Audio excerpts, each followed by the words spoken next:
오늘은 종료 주일입니다. 예수님께서 십자가를 지시기 위해서 예루살렘의 성으로 입성하시는 날, 군중들의 손에는 이 종려나무, 곧 대추나무를 들고 흔들게 되어집니다. 그래서 예수님을 환영할 때 흔들었던 종려나무, 그것이 유래되어서 종료줄이다 이렇게 말합니다. 사람들이 예수님 오신 길에 자기 겉옷을 벗어놓고 종려나무 가지를 흔들며 이렇게 외쳤습니다. 호산나, 주의 이름으로 오신 이여 찬송하리로다. 그 외침은 구원의 왕을 환영하는 환호였습니다. 그 행렬은 마치 승리의 왕을 맞이하는 개선문 앞의 환영식과 같았습니다.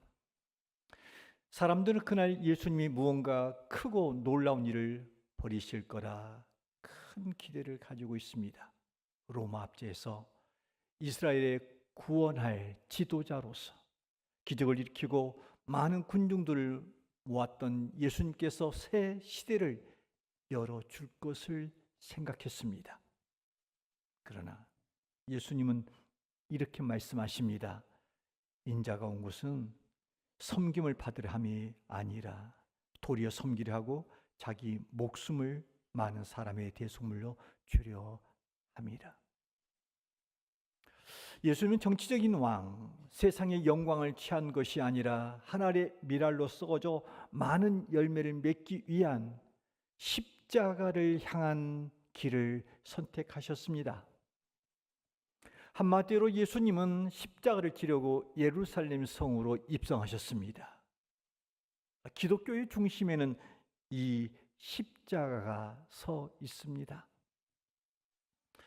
이 십자가에 대한 의미를 신명기에서는 참으로 우리에게 이 십자가에 달려 죽은 자, 나무에 달려 죽은 자는 곧 저주받은 자다 이렇게 취급하면서 말씀이 기록되어 있습니다. 신명기 21장 23절 말씀 함께 읽을까요? 시작. 그 시체를 나무 위에 밤새도록 두지 말고 그 날에 장사하여 내 하나님 여호와께서 내게 기업으로 주시는 땅을 더럽히지 말라. 나무에 달린 자는 하나님께 저주를 받았음이니라. 나무에 달린 자는 하나님께 저주를 받았다. 이게 성경에서 말하고 있는 십자가상의 죽음의 의미입니다. 그 저주를 하나님의 아들 예수 그리스도께서 참혹하게 받으셨습니다. 그러기에 우리는 이 십자가를 대할 때마다 이 십자가는 참 불가사의의 진리다 이것을 알게 되집니다. 어떻게 하나님의 아들이 이 세상에 육신의 몸을 입고 오셔서 사람들에게 조언을 받으시고 십자가에서 상을 받아 죽을 수 있는지 아무리 생각해 보아도 인간의 이성으로는 이해되거나 설명되지 못합니다. 그래서 불가사의한 진리입니다. 더 나아가서 십자가는 역설 중의 역설입니다. 분명히 당시 십자가는 죽음의 형태였습니다. 죽음의 형틀로서 십자가는 있는 겁니다. 그러나 예수님께서 그 십자가의 죽으심을 통해서 우리를 살렸다고 말합니다. 우리에게 영원한 생명을 얻게 하셨다 이렇게 말합니다. 이것은 인간의 이성으로서는 이해할 수 없는 역설입니다. 분명 십자가는 율법 아래 저주의 상징이었습니다. 그런데 예수님께서 그 저주의 십자가에서 받으심으로 그 저주를 십자가에서 받으심으로써 우리로 하여금 주 안에서 복을 누리는 자가 되게 하셨다. 이 복된 소식 역시 역설입니다. 십자가는 세상 눈에 완벽한 패배의 상징이었습니다. 마귀들마저도 예수님을 십자가에 못 박혀 죽였을 때 그들은 승리했다라고 쾌재를 불렀습니다. 그러나 예수님은 십자가에서 죽으시고 사흘 만에 부활하심을 통해서 거기서 죄를 이기고 사탄을 물리치고 죽음을 깨트리는 능력을 나타내셨습니다. 이 또한 역설입니다. 분명히 세상적 관점으로 보면 이것은 십자가는 실패의 상징이었으나 궁극적으로는 이것은 구원의 승리입니다. 십자가는 죽음의 자리였으나 그는 생명의 통로가 열렸습니다. 십자가는 미련하고 약한 것이나 거기에 하나님의 지혜와 능력이 있는 것입니다. 십자가는 하나님의 침묵이 머무는 곳이지만 더 깊이 들어가 보면 거기는 하나님의 사랑을 크게 외치는 그 자리가 곧 십자가의 그 자리입니다. 이런 신묘한 역설적인 진리가 십자가 아래 있기에 이 이해와 이 진리를 설명해 줄 사람이 없습니다. 너무나 그 심오하고 깊은 진리기에 그 누구도 십자가의 진정한 의미를 그 담고 있는 광활한 진리와 의미와 가치를 설명해 줄 사람이 없습니다. 그러므로 우리는 이 놀라운 십자가의 진리를 한번 들었다고 해서 다 깨달을 수도 없습니다. 그리고 예수를 오랫동안 믿었다고 해서 십자가의 진리를 다 깨닫는 것은 아닙니다. 그러므로 우리는 신앙생활을 통해서 이 십자가의 진리를 알고자 하는 목마름이 있어야 됩니다. 갈증이 있어야 됩니다. 더 십자가 앞에 가까이 나와서 그의 사랑과 그 은혜를 경험하고자 하는 그러한 몸부림이 있어야 됩니다. 그러면 오늘날 이 예수 그리스도의 십자가의 진정한 영적인 의미, 십자가 주는 그 하나님의 사랑과 그 은혜, 그것은 무엇일까요? 오늘 세 가지만 보겠습니다. 그 첫째는 십자가는 우리를 위한 고통의 대가였습니다. 우리가 받아야 할 그 고통을 예수님께서 대신 담당하신 그곳이 곧 십자가 그 자리였습니다. 오늘 말씀 23절 함께 읽겠습니다. 시작. 군인들이 예수를 십자가에 못 박고 그의 옷을 취하여 네 깃에 나눠 각각 한 깃씩 얻고 속옷도 취하니. 로마 군병들이 예수님을 십자가에 못 박았습니다. 이 십자가의 처형이 얼마나 잔인하고 고통스럽고 끔찍한 것인가를 새삼스럽게 설명할 필요는 없습니다. 하지만 이 십자가 고통에 대해서 일찍이 다윗은 우리에게 그 고통을 이렇게 표현했습니다. 시편 22편 14절 15절입니다. 함께 읽습니다. 시작. 나는 물같이 쏟아졌으며 내 모든 뼈는 어그러졌으며 내 마음은 밀랍 같아서 내 속아서 녹았으며 내 힘이 말라 질그릇 조각 같고 내 혀가 입천장에 붙었나이다. 주께서 또 나를 죽음의 진토 속에 두셨나이다. 여러분 여기서 보니까 십자가의 그 고통은 이루 말할 수 없는 고통이었다는 것입니다. 그럼에도 불구하고 왜 하나님 아들 예수 그리스도께서 이 고통을 친히 고통을 감수하셨느냐 이겁니다. 그것은 우리를 사랑하사 우리가 받을 그 고통을 대신 받으시기 위함이었습니다. 여러분 그렇습니다. 우리는 죄인입니다. 죄인들에게는 형벌이 따라옵니다. 만약 우리가 우리 죄값의 상태로 우리가 하나님 앞에 선다면 우리는 무서운 하나님의 형벌과 지옥의 고통을 받게 될 것입니다. 그런데 그 무서운 지옥의 고통을 피하도록 예수님께서 친히 우리를 대신해서 십자가에서 고통을 대가를 지불하신 것입니다.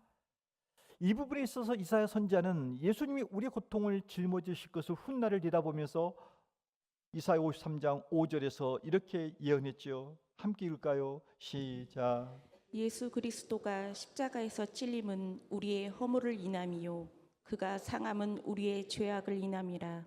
그가 징계를 받음으로 우리가 평화를 누리고 그가 채찍에 맞음으로 우리가 나음을 입었도다.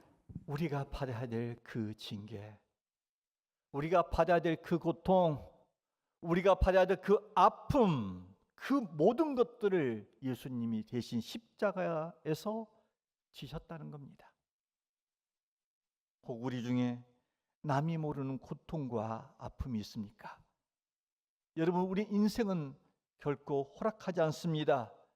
우리 인생길에서 우리는 남 모르는 고통과 아픔이 있을 수 있습니다. 눈물을 흘릴 때가 있습니다. 그러나 여러분, 그때 십자가를 기억하시길 바랍니다.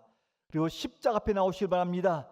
주님이 우리를 위하여 상상할 수 없는 가혹한 고통을 받으셨기에 우리의 받는 고통 정도는 넉넉하게 옮겨줄 수 있고 우리를 치료해 주실 줄로 믿습니다. 그러므로 그 고통의 대가 지불이 있었던 십자가 앞에 우리가 나오면 우리의 고통은 덜어질 줄로 믿습니다. 여러분, 십자가 주는 의미는 그것은 우리를 위한 수치의 대가이기도 합니다.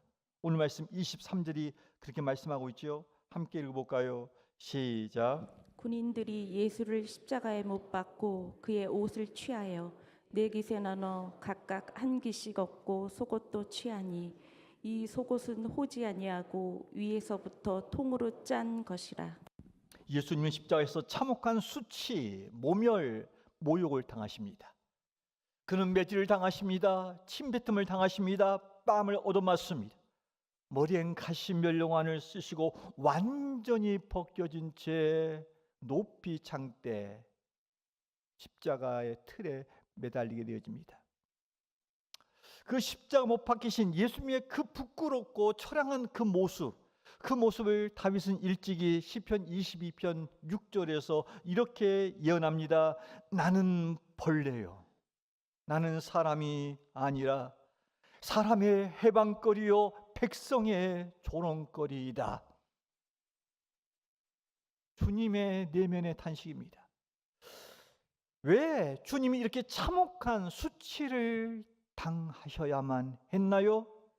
그것은 우리가 받아야 할 그 수치를 대신 담당하기 위함이었습니다.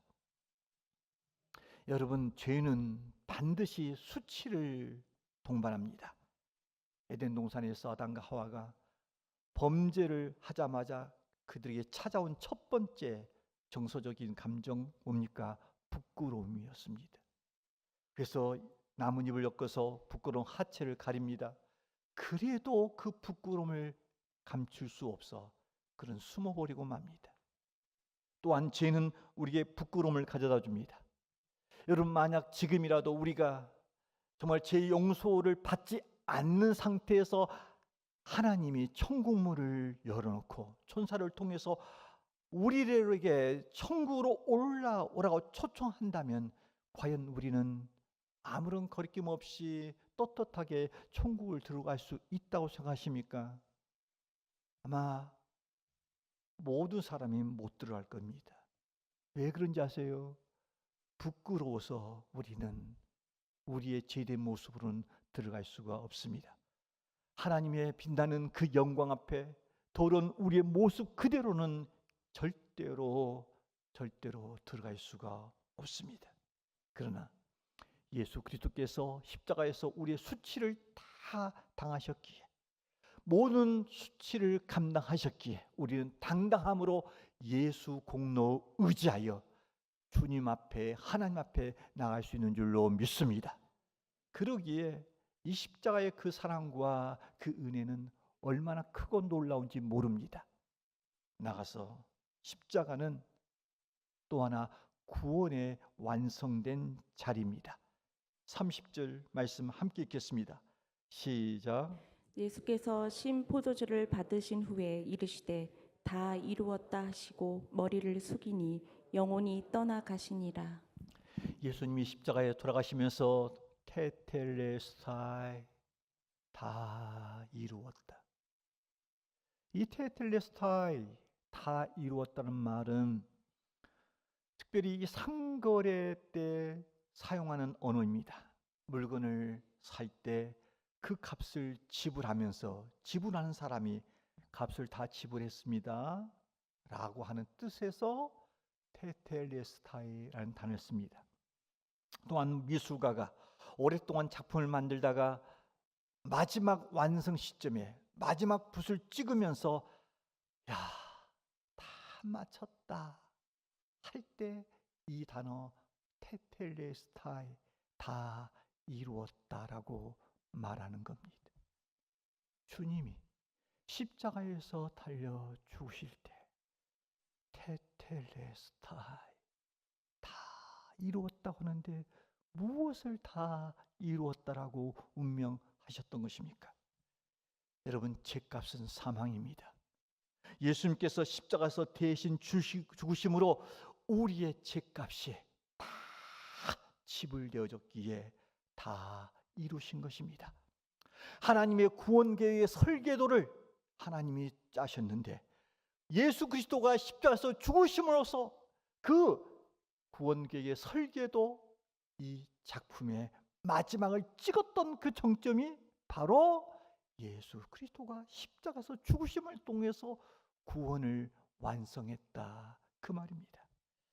여러분, 주님께서 십자가에서 죽으심으로 인해서 우리의 모든 죄가 다 용서를 받고 당당하게 하나님 앞에 나갈 수 있는 이 완전하고 충분한 이 구원의 길을 다 완성하신 것, 그 현장이 바로 십자가 그 자리였던 것입니다. 그런즉 여러분, 우리 중에 아직도 예수님을 믿지만 죄책감에 끌려서 신음하는 성도가 있습니까? 여러분, 십자가 앞에 나오시길 바랍니다. 그곳에서 여러분 주님을 만나시길 바랍니다. 어떤 죄라 할지라도 여러분의 모든 죄를 주 앞에 가져와서 고백하면 예수 그리스도 안에서 우리의 모든 죄가 용서받을 줄로 믿습니다. 그러므로 여러분, 우리의 구원의 완성되신 그 십자가 앞에 나오기를 주의 이름으로 축원합니다. 이렇게 십자가의 깊은 의미는 우리의 고통의 현장에 대가 지불을 했던 그 현장이요, 이 십자가는 우리를 위한 수치를 대가 지불한 그 장소요, 우리를 위한 모든 것을 다 이루신 구원의 성취의 그 자리가 곧 십자가라고 하는 의미에 다 함축되어 있습니다. 이것은 참 말로 형용할 수 없는 하나님의 사랑입니다. 하나님의 은총입니다. 이것은 우리의 힘과 대가가 아니라 주가 자원하여 베푸신 놀라운 은총입니다. 이 은혜와 이 사랑을 우리가 받았습니다. 이 십자가 사랑과 이 십자가 은혜를 받은 우리가 이제는 어떻게 살아내야 합니까? 일찍이 아이삭 와츠라고 하는 사람은 찬송가 작사를 쓰면서 이 십자가의 사랑 앞에 감격합니다. 그 감격 속에서 이렇게 그가 찬송시를 씁니다. 늘 울어도 눈물로서 못 갚을 줄 알아. 몸 밖에 드릴 것 없어 이 몸 바칩니다.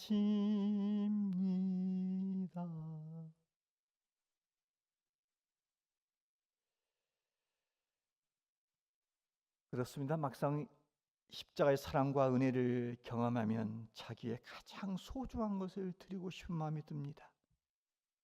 저 역시 17살 때 주님을 만났습니다. 주님을 만나보니까 내가 17년 동안 그분의 마음을 아프게 하면서 떠나 있었더라고요. 그런데 그분은 나에게 17년을 기다리면서 나에게 찾아오셔서 나에게 십자가의 이 사랑과 은혜를 베풀어 줬던 거예요. 그분의 사랑을 알고 보니까 제가 너무 벅찬 거예요. 그전에는 제 꿈이 빵 공장에 가서 빵 굽는 것이 제 꿈이고, 조금 더 나아지니까 이제 라디오빵 하나 차려가지고 납땜이나 하면서 사는 것이 제 꿈이었고, 조금 더 꿈이 꾸니까 가수 된다고 해서 그런 꿈이었는데 이게 다 부질없는 거예요. 그래서 제가 이 십자가의 사랑과 은혜를 깨닫고 저도 이렇게 했지요. 주여 이 몸 바쳐 주의 일을 하렵니다.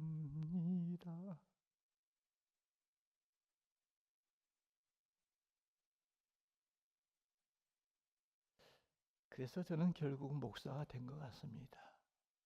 주님이 나를 살렸기에 생명이 되신 그분, 영원한 내 주님 앞에 드릴 것이 뭐 있나 했을 때 가진 것은 없고 오직 하나, 목숨 있기에 주여 나도 주를 위해서 살겠습니다 했더니 주님이 저를 목사 되게 하시고 여기까지 인도하셨습니다.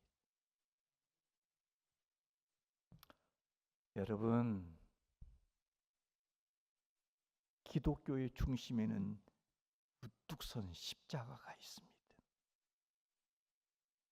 그런데 그 십자가의 의미는 우리가 앞서 말씀을 들었듯이 우리를 위한 고통의 대가 지불의 현장이었고, 우리를 위한 수치의 대가 지불의 그 자리였고, 우리를 위해 모든 것을 다 이루어 주시는 구원의 성취의 그 자리였습니다.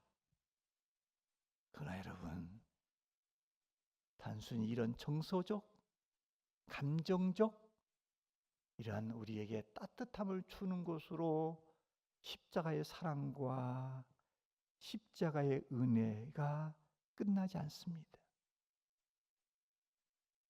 진정 십자가는 믿는 자들에게 이 세상을 살아가는 생명의 방식이자 삶의 방식입니다. 우리는 십자가의 사랑과 은혜를 입었기에 십자가의 삶으로 나가야 됩니다.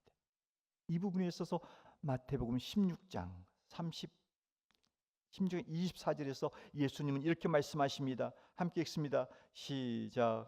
이에 예수께서 제자들에게 이르시되 누구든지 나를 따라오려거든 자기를 부인하고 자기 십자가를 지고 나를 따를 것이니라. 여러분, 주님이 말씀합니다. 제자들아, 너희가 이 사랑과 이 은혜를 아느냐? 그러면 너희는 널 먼저 자기를 부인하라. 이렇게 말합니다. 여러분, 신앙의 첫 걸음은 내 뜻을 내려놓는 것부터 시작됩니다. 그런즉 나의 생각과 나의 감정과 나의 욕심과 이 세상적인 욕망을 내려놓고 따르는 삶, 이게 바로 자기를 부인하는 삶입니다.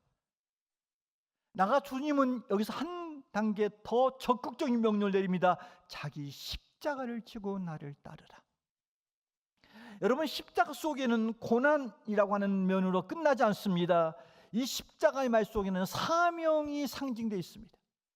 그러니까 누구에게나 주님은 우리에게 맡겨진 삶의 그 자리가 있습니다.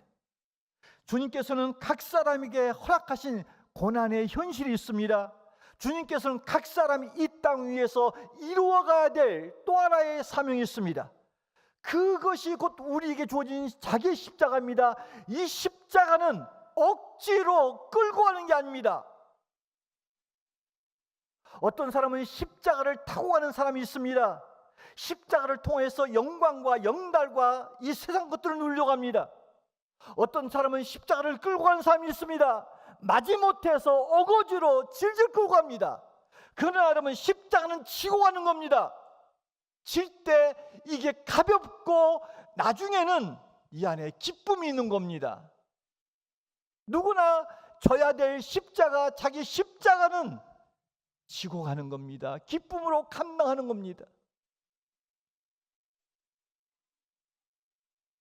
여러분, 우리가 주님을 따른다고 하는 것은 단순히 예수님을 좋아하는 것으로 끝나지 않습니다. 내가 예수님을 너무 좋다, 이것으로 주님을 따르는 게 아닙니다. 주님을 따르는 것은 예수님처럼 사는 겁니다. 나는 죽고 내 안에 주님이 사는 진정한 주님과 더불어 사는 것, 이게 예수 믿고 예수 사는 삶입니다.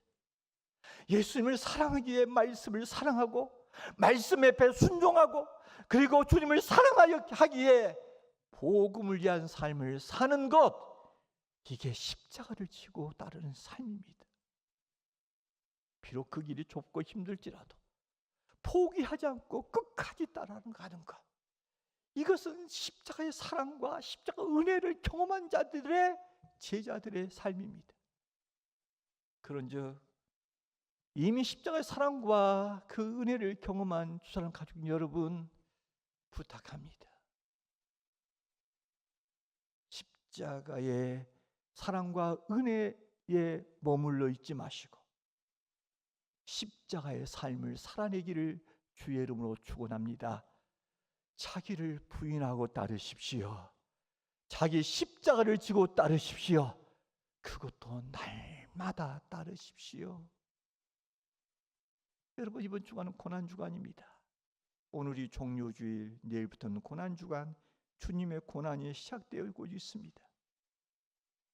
크리스찬 주의 길을 따르는 사람들에게는 크리스찬들만의 문화가 있습니다. 이 시간표가 있는 겁니다. 스케줄이 있는 겁니다. 여러분, 우리는 최소한 나를 위하여 죽으신 그 주님을 생각하며 한 주간 좀 더 경건의 옷깃을 여겨야 됩니다. 마음을 바르게 하는 겁니다. 입술을 조심하는 겁니다. 생각을 바로잡는 겁니다. 예수님 생각하며 사는 겁니다.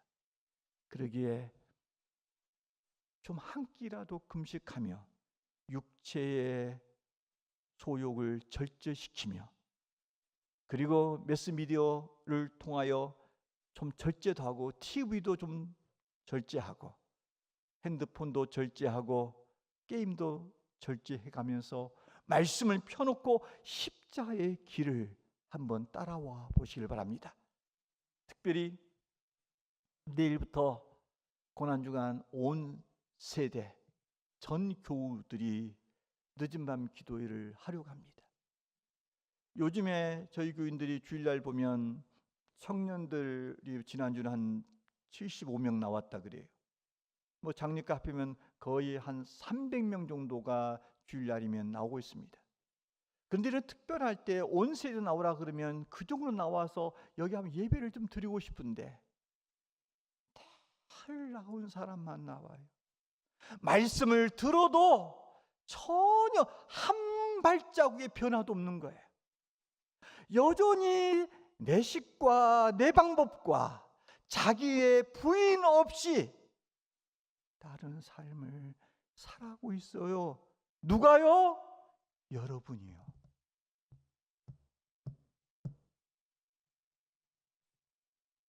여러분, 그러면 안 됩니다.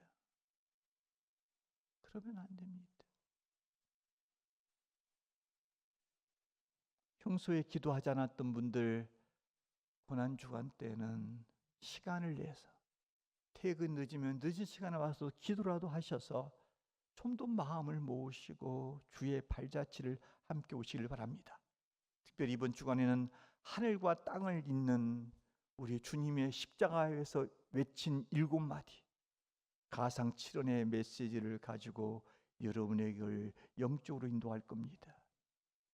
오셔서 주의 말씀도 들으시고 기도도 하셔서 여러분의 삶 속에 십자가의 사랑, 그 은혜 받은 자의 삶을 살아가기를 주의 이름으로 축원합니다.